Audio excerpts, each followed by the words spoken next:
Good morning to all of you in this business study class. Yesterday we were making discussion on chapter number 3rd. That was private, public and global enterprises. This chapter was in progress. And yesterday we have made the discussion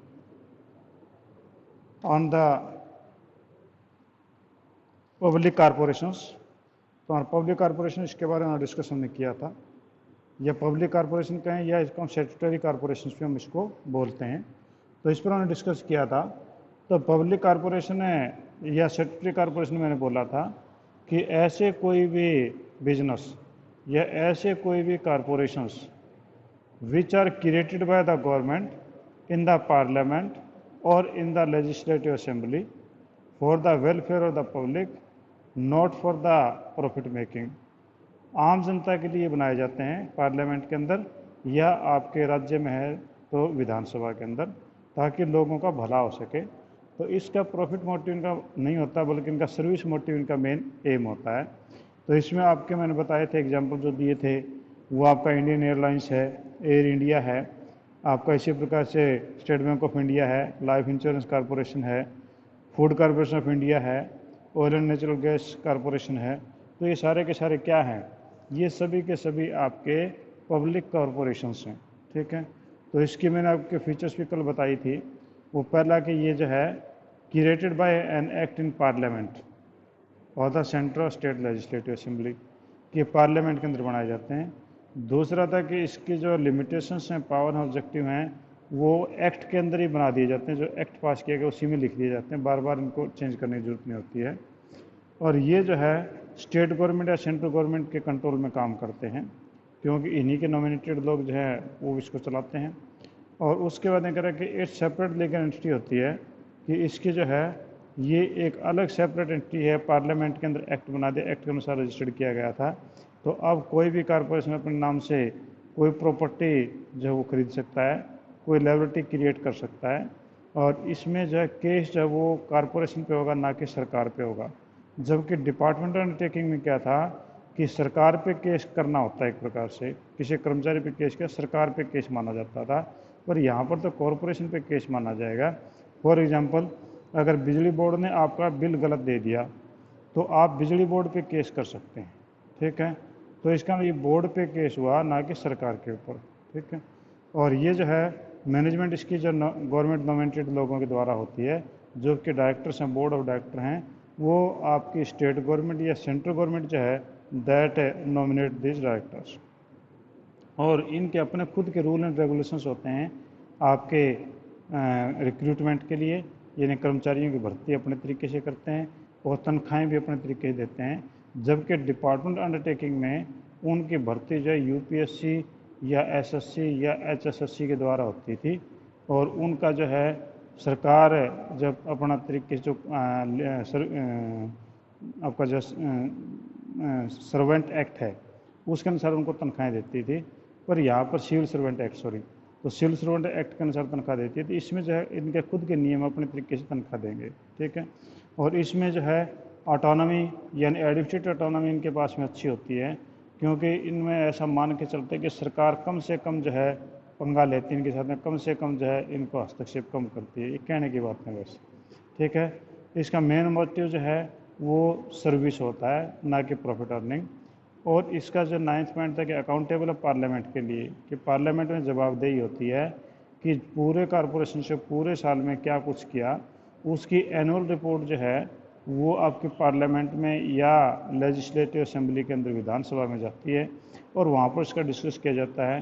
तो इसका नहीं ये हुआ कि जब कोई चीज़ आपके parliament में या विधानसभा में डिस्कस होती है तो इसका मतलब यही होता है कि वो पब्लिक के प्रति अकाउंटेबल है, यानी आम जनता का जवाब दे रहे हैं वो. ठीक है. और नेक्स्ट है इनके जो अकाउंट हैं वो कंट्रोलर एंड ऑडिटर जनरल यानी CAG के जो है वो करती है चेकिंग. तो यानी वो एक इंडिपेंडेंट संस्था है. तो कहना ये हुआ कि इसमें सारी चीज़ें इंडिपेंडेंट रहने की कोशिश होती हैं. तो ये चीज़ मैंने आपको करवाई थी. और नेक्स्ट आप क्या से मेरिट या एडवांटेज ऑफ पब्लिक कॉरपोरेशन. ठीक है. तो हम इसको डिस्कस कर लेते हैं.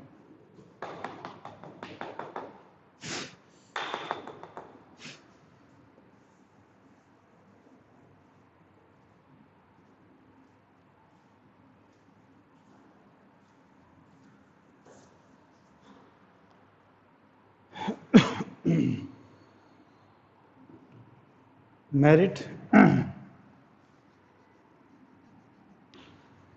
मेरिट या एडवांटेजेस।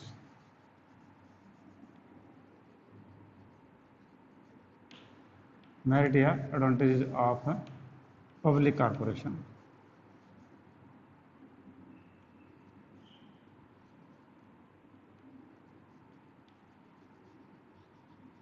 पब्लिक कॉर्पोरेशन के मेरिट कौन सी हैं, तो वो हम डिस्कस करते हैं। इसमें फ़ायदे कौन कौन से हैं। तो पहला फ़ायदा तो ये है कि एडमिनिस्ट्रेटिव ऑटोनॉमी।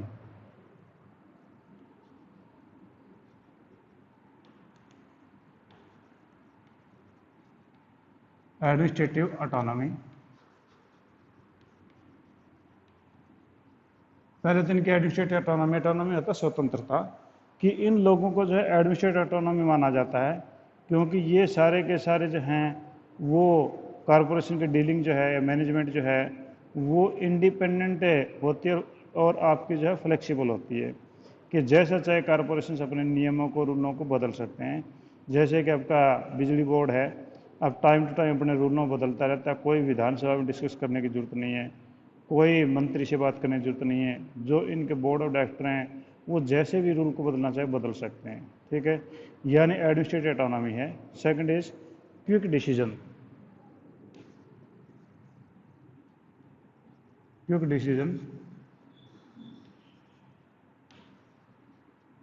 आपका जो इनमें डिसीजन भी क्विक होता है, क्विक में जल्दी, इसमें डिसीजन क्विक होता है क्योंकि इस कॉरपोरेशन जो हैं वो रेड टेपिज्म से दूर होते हैं, क्योंकि इनमें इतनी ज़्यादा कागजी कार्रवाई की जरूरत नहीं होती है।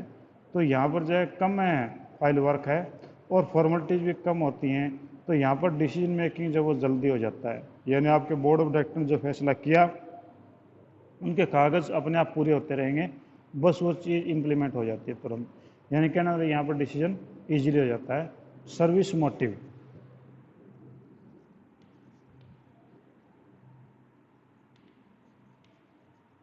सर्विस मोटिव, सर्विस मोटिव यानी सेवा भावना का होना। तो आपका क्योंकि दीज कॉरपोरेशन आ रहे हैं directly in the control of the government and all the things are discussed in the parliament और लेजिस्लेटिव असेंबली। और यहाँ पर जब ये चीज़ें वहाँ पर डिस्कस होती हैं तो वहाँ पर एक ही बात आती है कि आपने लोगों के भले के लिए क्या किया, यानी what service you are provided to the public. तो ये प्रॉफिट मोटिव नहीं है, इनका उद्देश्य केवल लोगों का भला करना होता है, लोगों की सेवा करना होता है। तो इसका ये भी एक फ़ायदा है कि लोगों की सेवा इसका मेन उद्देश्य होता है। एफिशिएंट स्टाफ,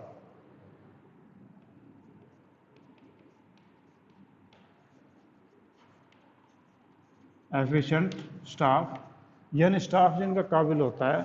तो स्टाफ आपका जो है वो काबिल क्यों होगा कि इनके अपने खुद के रूल एंड रेगुलेशंस होते हैं, उनके तनख्वाहों के बारे में, उनकी रिक्रूटमेंट के बारे में, ठीक है। तो इस प्रकार से जो है वो अट्रैक्टिव सर्विसेज, अट्रैक्टिव सैलरीज जो अपने स्टाफ को दे सकता है। तो इस प्रकार से वहाँ पर जो है एम्प्लॉयज़ ज़्यादा अच्छे आएंगे, क्योंकि इनके पास में कोई गवर्नमेंट पे स्केल की कोई मैटर नहीं है, बोर्ड ऑफ डायरेक्टर जो चाहता है उस प्रकार से दे सकता है। तो इस प्रकार से उन लोगों का एफिशिएंट स्टाफ उनको ईजिली मिल जाता है, ये एक फ़ायदा होता है। Next is professional management.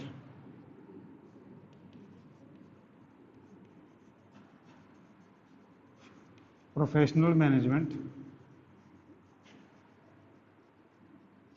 इनकी जो मैनेजमेंट है वो आपकी प्रोफेशनल होती है, ठीक है। प्रोफेशनल मैनेजमेंट का मतलब ये हुआ कि इसके अंदर जो भी रिप्रेजेंटेटिव होते हैं जो बोर्ड ऑफ डायरेक्टर में आते हैं वो आपके लेबर है, कंज्यूमर नॉमिनेटेड है और आपके प्रोफेशनल्स का नॉमिनेशन है, आपके रजिस्ट्रेशन का नॉमिनेशन है। यानी उनके अंदर जो बोर्ड ऑफ डायरेक्टर्स है वो कंसिस्ट होता है डिफरेंट डिफरेंट पार्टीज से, और डिफरेंट डिफरेंट पार्टीज का मतलब उनका एटीट्यूड सोसाइटी के लिए भी, उनका एटीट्यूड बिजनेस के एम्प्लॉयज़ के लिए भी, उनका एटीट्यूड आम जनता के लिए भी, उनका एटीट्यूड प्रॉफिट के लिए भी होता है।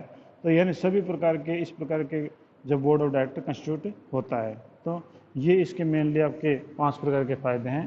तो दोबारा से मैं आपको बताता हूँ कि आपके पब्लिक कॉरपोरेशन जो हैं वो गवर्नमेंट के द्वारा बनाए जाते हैं, ये लोगों के भले के लिए होते हैं और इनका सीधा सरकार का कंट्रोल इनके ऊपर होता है, ठीक है। और इनके फ़ायदे कौन कौन से हैं? पहला आपका एडमिनिस्ट्रेटिव ऑटोनॉमी, यानी यहाँ पर जो है प्रशासन करने में इनको स्वतंत्रता होती है, यानी ये खुद का अपना रूल रेगुलेशंस रेमुलेशंस और इनके जो है रिक्रूटमेंट खुद की होती है, तो ये ऑटोनॉमी है। क्विक डिसीजन मेकिंग, यहाँ पर बोर्ड ऑफ डायरेक्टर जो है वही डिसीजन मेकिंग करता है। There is no discussion in parliament, there is no discussion with the minister, तो यहाँ पर नेचुरली वो अपने खुद के हिसाब से अपना डिसीजन ले सकते हैं। और service motive, the main motive of this such type of the organisation are only to serve the people in a better way, not the earning the profit, तो इनका जो है लोगों की सेवा करना ही होता है, ये भी किसका मेरिट है। Efficient staff means the corporation has its own rule and regulation regarding the salaries, regarding the recruitment and regarding the service term and conditions. It means they can hire the efficient staff, तो वो अच्छे staff को higher कर सकते हैं। और ये भी एक बात है कि यहाँ पर जो है अलग अलग एरिया से आपके जो हैं वो लोग इसमें आते हैं, तो वो भी इसका फ़ायदा है। और नेक्स्ट आपका प्रोफेशनल मैनेजमेंट, इसकी जो मैनेजमेंट है that consist of many persons in as a board of director, that may be from the different part of the society, from the consumer society, from the employee type of, from the inside of the employees, from the profit making, तो ये कई angle से उनका professional उनका जो है वो एक प्रकार से ग्रुप बनता है, तो उनका मैनेजमेंट भी अच्छा होगा। ठीक है, तो ये तो आपके थे मेरिट। अब हम बात करते हैं जिनके डीमेरिट, क्योंकि लगता था ऐसा है कि फिर तो यही बनानी चाहिए। जब हमने पहले बात की थी आपकी डिपार्टमेंट की, तो वो अच्छे लगे थे, तो उसकी कुछ कमियां भी थी। अब हमने पब्लिक कॉर्पोरेशन की बात की, तो ये भी लगा कि भाई ये भी अच्छी चीज़ है, कोई दिक्कत नहीं है। पर इसकी मेरिट की बजाय कुछ डीमेरिट्स भी हैं, डीमेरिट या डिसएडवांटेजेस हैं, वो कौन से हैं तो वो देख लो। तो सबसे पहला जो डिसएडवांटेज हैं, ऑटोनॉमी ऑन पेपर्स ओनली,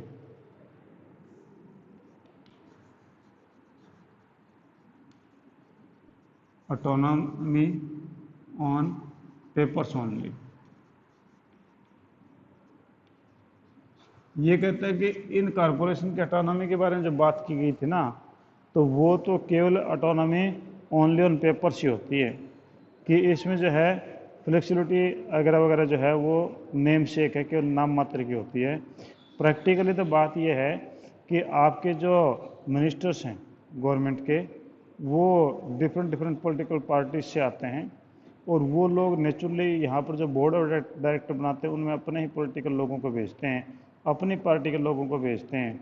तो इससे क्या होगा कि यहाँ पर जो है वो कहने मात्र जो है वो सिर्फ ये है कि वो ऑटोनॉमी है उनको एडमिनिस्ट्रेटिव, पर होता वही है जो राजनेता चाहते हैं, जो मिनिस्टर चाहता है। ठीक है, तो पहली कमी तो ये है। दूसरा, लैक ऑफ इंसेंटिव,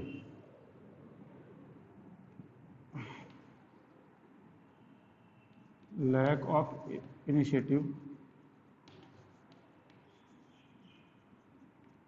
आपका जो है इसमें जो इनिशिएटिव है उनकी भी इसमें कमी होती है। इनिशिएटिव क्योंकि इसमें जो है पब्लिक कॉर्पोरेशन को किसी प्रकार के पब्लिक कंपटीशन का फेस करना नहीं पड़ता, क्योंकि उनको प्रॉफिट अर्निंग उनका जो मेन मोटिव नहीं होता है।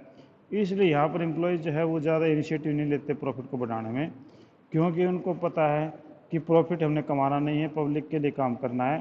तो इस प्रकार से वो ज़्यादा इंटरेस्ट से काम नहीं करते, और वो लॉस जो है उनका होता है, और वो लॉस आगे बढ़ता जाता है। ठीक है, तो यहाँ पर ये सबसे बड़ी दिक्कत है कि यहाँ पर इनिशिएटिव भी नहीं मिलता इनको। ठीक है, नेक्स्ट इज रिजिड स्ट्रक्चर।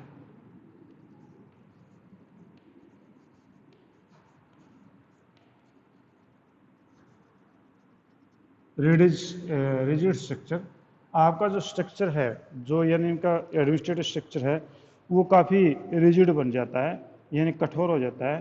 तो कहते थे objective the powers the corporation are defined by the act and these can be amended only amending the statute. Statute का मतलब कानूनी होता है, और act amending the act is the time consuming and complicated task. Means if you want to change some rule and regulation which is defined in the act, that is only possible by making the amendment in the act only.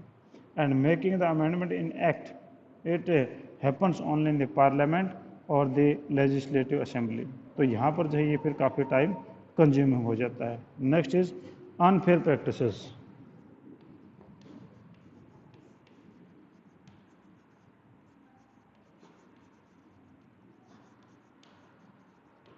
Unfair practices, आपकी जो practices हैं वो आपके जिसमें काम हैं वो कई गलत काम भी हो जाते हैं, क्योंकि जो गवर्निंग बोर्ड है पब्लिक कॉरपोरेशन का, उसमें अनफेयर प्रैक्टिसेस भी होती हैं, वो अपने खुद के मतलब भी निकालते हैं, ठीक है। तो उससे जो है आपके कई पब्लिक के साथ में गलत काम हो जाते हैं कि प्राइस चार्जिंग ओवर चार्जिंग कर देना या बिना काम के कोई टैक्स इम्पोज कर देना, तो इससे अनफेयर प्रैक्टिसेस भी हो जाती हैं। तो आपके जो हैं मेरिट बताई थी, ये कुछ डीमेरिट्स हैं। तो डीमेरिट्स को जो है बार फिर मैं बताता हूँ। पहला, ऑटोनॉमी ऑन पेपर ओनली। जो आपकी ऑटोनॉमी है वो केवल कागज़ों के ऊपर ही है, यानी वो आपकी स्वतंत्रता जो है that is not available on reality और ऑन द ग्राउंड, क्योंकि सभी पॉलिटिकल लीडर्स होते हैं वही उन्हें अपने बोर्ड ऑफ डायरेक्टर उन्हीं को बनाते हैं और वो नेचुरली अपनी पार्टी के लिए काम करते हैं, ठीक है। लैक ऑफ इनिशिएटिव, इसमें जो पहल क्षमता की कमी होती है, because corporation main motive is only to give the service to the public, not to earn the profit, and therefore the employees has attitude not to earn the profit, to earn the loss only, and these increases loss after 1 year to after years, ठीक है। और rigid structure, the organization such type of organization has a rigid structure. Rigid structure means all the things are defined in the parliament or in the act, and these cannot be changed easily. तो आपका जो भी act में जो चीज़ लिखी गई थी, जो कानून बन गए थे, वही कानून आपको लागू करने पड़ेंगे। अगर उसके अलावा अगर कोशिश करते हैं तो उसको चेंज करवाना पड़ेगा पार्लियामेंट में या लेजिस्लेटिव असेंबली में, और वो काफ़ी टाइम कंज्यूमिंग है, तो बड़ा रिजिड हो जाता है। और लास्ट आपके पास होता है कि अनफेयर प्रैक्टिसेस। यहाँ पर जो अनफेयर प्रैक्टिसेस भी होती हैं कि आपके यहाँ पर पॉलिटिकल लोग होते हैं, वो अपने भले के लिए कुछ भी गलत काम कर सकते हैं, ठीक है जी। तो ये था। अब कहते हैं कि सूटेबल कहाँ पर हैं, तो सूटेबिलिटी इनकी कहाँ कहाँ होगी वो देख लो।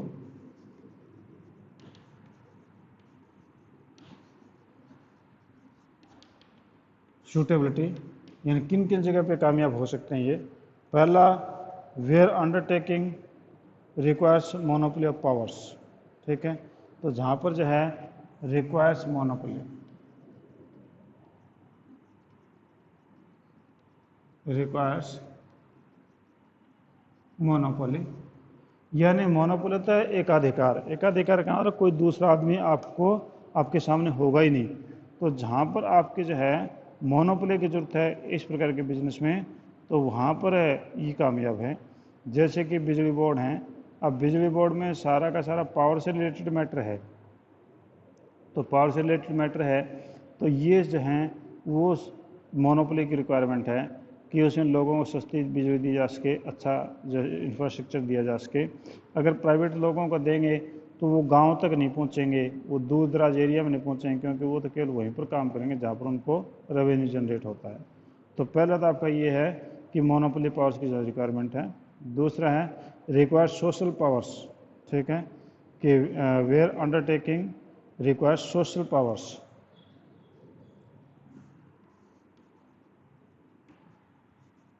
सोशल पावर्स, सोशल पावर्स का मतलब ये हुआ कि जहाँ पर हमें सोशल पावर की ज़रूरत होती है, यानी जहाँ पर हमें समाज को ऊपर उठाना होता है, तो वो चीज़ें जो हैं वो आपके यहाँ पर भी कामयाब हो सकती हैं, क्योंकि आपके जो प्राइवेट सेक्टर है वो तो सोसाइटी के लिए काम करेगा नहीं ज़्यादा, तो इसलिए ये भी ज़रूरी है। और next is undertaking requires regular grant from the government, और यहाँ पर जो है regular grant from government, regular grant from government, जहाँ पर गवर्नमेंट से रेगुलर ग्रांट भी मिल सकती है तो वहाँ पर भी ये लोग कामयाब हैं, ठीक है।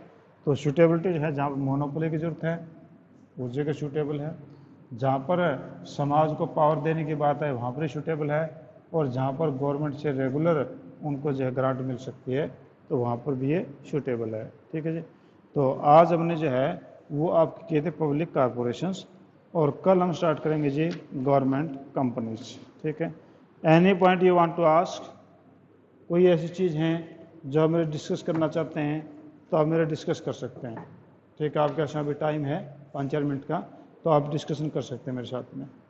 ठीक है जी, हाँ जी, कोई ऐसा डिस्कशन का पॉइंट नहीं है? चलो ठीक है जी, फिर थोड़ी देर में अकाउंट्स की क्लास में मिलते हैं हम लोग।